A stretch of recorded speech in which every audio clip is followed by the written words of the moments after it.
दोस्तों, आज के वक्त में ऐसा हो ही नहीं सकता कि आपने पबजी जैसे गेम्स के बारे में नहीं सुना हो। 2017 में अपनी एंट्री मारने के बाद उसने जैसे अगले 2 सालों तक भारतीय मार्केट पर पूरी तरह से कब्जा कर लिया था। स्ट्रीमर्स इसे खेलने लगे और अब मॉर्टल और स्काउट जैसे नए इन्फ्लुएंसर्स मिले। आज दुनिया भर में गेमिंग 13,000 करोड़ की इंडस्ट्री है और आने वाले वक्त में इसके और ज्यादा बढ़ने की उम्मीद है। आज गेमिंग वीडियोस पर आने वाले total views Netflix, Hotstar, ESPN और हुलू जैसे प्लेटफॉर्म्स के कंबाइंड व्यूज से भी ज्यादा है। आखिर कितनी बड़ी है ये मार्केट और किस तरह लोग इससे पैसा कमा रहे हैं, जानने के लिए बने रहिए वीडियो के अंत तक हमारे साथ। वीडियो शुरू होने से पहले वीडियो को लाइक करना और चैनल को सब्सक्राइब करना भी ना भूलें। 2020 के साल की रिपोर्ट्स के मुताबिक ये वो पहला साल था जब गेमिंग इंडस्ट्री ने मूवीज और स्पोर्ट्स से ज्यादा पैसा कमाया और 13,000 करोड़ की कमाई की। कुछ ही सालों की बात और है जब गेमिंग IPL और ओलंपिक्स जैसे बड़े इवेंट से भी आगे बढ़ जाएगी और इसी वजह से इसे ऑपरेट करने के लिए एक पेचीदा मैकेनिज्म की जरूरत है। पर सबसे पहले आपको स्पोर्ट और दूसरी तरह के गेम्स में फर्क समझना जरूरी है। नॉर्मल गेम्स जैसे कि एंग्री बर्ड्स, टेंपल रन और सबवे सर्फर्स, ये सभी स्पोर्ट्स का पार्ट्स नहीं है।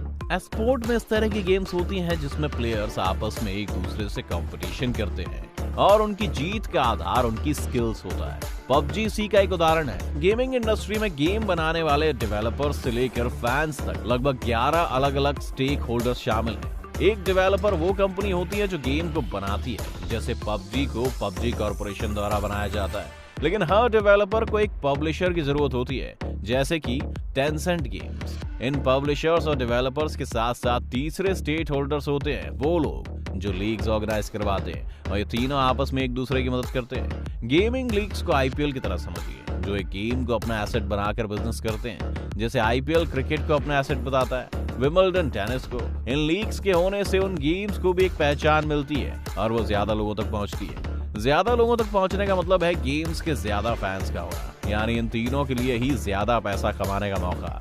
इस वक्त लीग ऑफ लेजेंड्स दुनिया की सबसे पॉपुलर लीग चैंपियनशिप है, जिसे इस वक्त में 3 से 4 करोड़ लोग देख रहे होते हैं। इतनी पॉपुलैरिटी के ही कारण इसमें प्लेयर्स की एंट्री होती है। प्लेयर्स इन लीग्स में प्राइज मनी को जीतने के साथ साथ स्पॉन्सर्स को अपनी तरफ आकर्षित करने के लिए भी खेलते हैं। प्लेयर्स में भी 2 तरह के प्लेयर होते हैं। पहले वो जिन्हें उस गेम ने नई पहचान और पैसा कमाने का नया तरीका दिया है, जैसे कि मॉर्टल और स्काउट। वहीं दूसरे तरह के प्लेयर्स वो होते हैं जो इन गेम्स को पॉपुलर बना देते हैं, जैसे कैरी मिनाटी।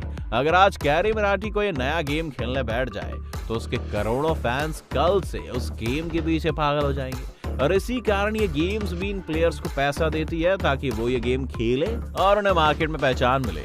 दुनिया के सबसे सफल गेमर्स में से एक निंजा फोर्टनाइट खेलने के लिए 30 से 40 करोड़ रुपए तक सालाना वसूल लेता है और इसमें अभी तक हमने निंजा की गेमिंग कंपटीशन के प्राइजेस, स्पॉन्सर्स और ट्विच से होने वाली कमाई अभी तक नहीं जोड़ी है। अब आप समझ ही सकते हैं कि किस हद तक गेमिंग इंडस्ट्री इस वक्त पैसों में डूबी है। प्लेयर्स के बाद इस फील्ड में आते हैं स्ट्रीमिंग प्लेटफॉर्म्स और ब्रॉडकास्टर्स।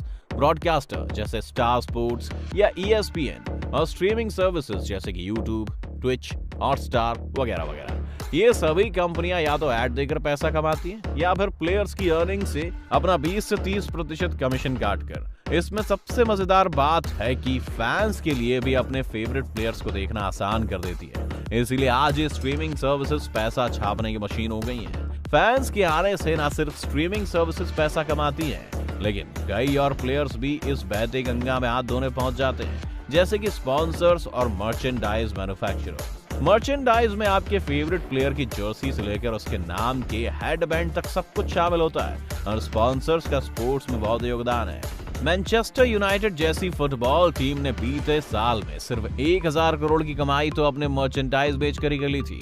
इसलिए गेमिंग में भी लोग इसी उम्मीद से पानी की तरह पैसा बहाने आ जाते हैं और उन्हें इसका काफी फायदा भी मिलता है। जैसे जैसे गेमिंग इंडस्ट्री बड़ी होती जा रही है, कंपनियां अपनी रीच बढ़ाने की कोशिश कर रही हैं, लेकिन इसमें बाधा यह है कि ज्यादातर इन पॉपुलर गेम्स को खेलने के लिए आपको high tech PC, gaming laptop, play station या एक्सबॉक्स की जरूरत पड़ती है। लेकिन ये सभी चीजें बहुत महंगी हैं। अगर आप एक प्ले स्टेशन 50 से 60 हजार का भी लेते हैं तो उसके बाद भी आपको उसमें गेम्स को खरीदने के लिए और ज्यादा पैसा देना होगा, जिस वजह से बहुत से फैंस इन गेम्स को अप्रिशिएट नहीं कर पाते। जब तक आप खुद क्रिकेट नहीं खेलेंगे आपको स्ट्रेट ड्राइव खूबसूरत नहीं लगेगी। आपको क्रिकेट खेलकर ही समझ आएगा कि ऐसा करना कितना मुश्किल और सुकूनदायक है। इसलिए कंपनीज के सामने चैलेंज था कि इसे कैसे तोड़ा जाए, और यहीं से शुरुआत हुई मोबाइल गेमिंग और फ्रीमियम मॉडल्स की।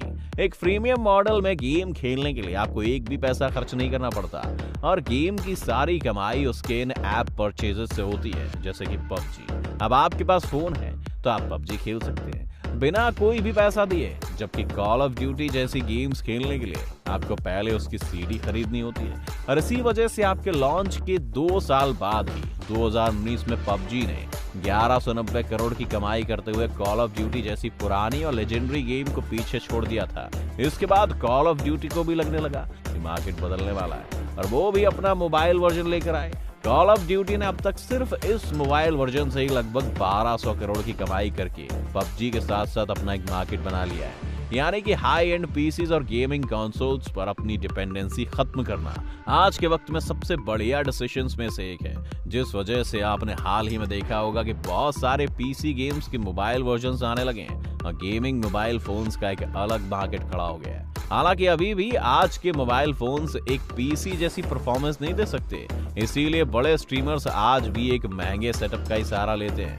लेकिन क्योंकि अब मोबाइल और पीसी दोनों के लिए वो गेम अवेलेबल है, तो फैंस उनसे रिलेट कर पाते हैं। फिर से क्रिकेट पर आए तो आपको विराट कोहली की कवर ड्राइव को अप्रिशिएट करने के लिए रणजी प्लेयर होने की जरूरत नहीं है।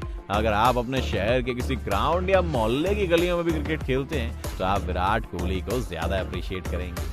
गेमिंग इंडस्ट्री में आने वाले कुछ सालों में आप 2 तरह की सब इंडस्ट्रीज का राइज देखने वाले हैं, जो कि है क्लाउड गेमिंग और क्रिप्टो गेमिंग। आज फेसबुक, अमेज़न और गूगल जैसी सभी कंपनियां गेमिंग इंडस्ट्री में घुसना चाहती हैं। फेसबुक को मेटा और मेटावर्स में बदलने का मार्क जकरबर्ग का यह फैसला इसी दिशा में एक और कदम है। इसके अलावा आज के वक्त में क्रिप्टो गेमिंग भी बहुत पॉपुलर हो चुकी है और अपने आप में हजारों करोड़ की एक अलग इंडस्ट्री बनकर उभरी है। क्रिप्टो गेमिंग से पैसा कमाने के लिए आपको कोई बड़ा स्ट्रीमर या फिर हाईली स्किल्ड प्लेयर होने की जरूरत नहीं है। ये गेम्स आपको खेलने पर क्रिप्टो करेंसी में पैसा देती है, जिसे आप इस प्लेटफॉर्म से बाहर निकलकर असली पैसों में भी बदल सकते हैं। मोटे तौर पर कहा जाए तो आपको गेम खेलने के लिए पैसा दिया जा रहा है, और ये सभी अभी सिर्फ शुरुआत भर है। इस इंडस्ट्री को आप अगले 10 सालों में उस तरह से बढ़ते हुए देखेंगे जैसे हमने सोशल मीडिया को देखा। कभी लोग शायद सोशल मीडिया का नाम तक नहीं जानते थे, लेकिन आज व्हाट्सएप और इंस्टाग्राम जैसे प्लेटफॉर्म्स पर लगभग हर वो व्यक्ति है जिसके पास एक मोबाइल फोन है। और इसी तरह गेमिंग इंडस्ट्री भी इस कदर हमारी जिंदगी का हिस्सा हो जाएगी और उसके आसपास वो बहुत सी नई इंडस्ट्रीज को खड़ा कर देगी। आप अभी कौन सी गेम खेलना ज्यादा पसंद करते हैं, हमें कमेंट बताएं। साथ ही वीडियो पसंद आने पर वीडियो को लाइक करना और चैनल को सब्सक्राइब करना ना भूलें।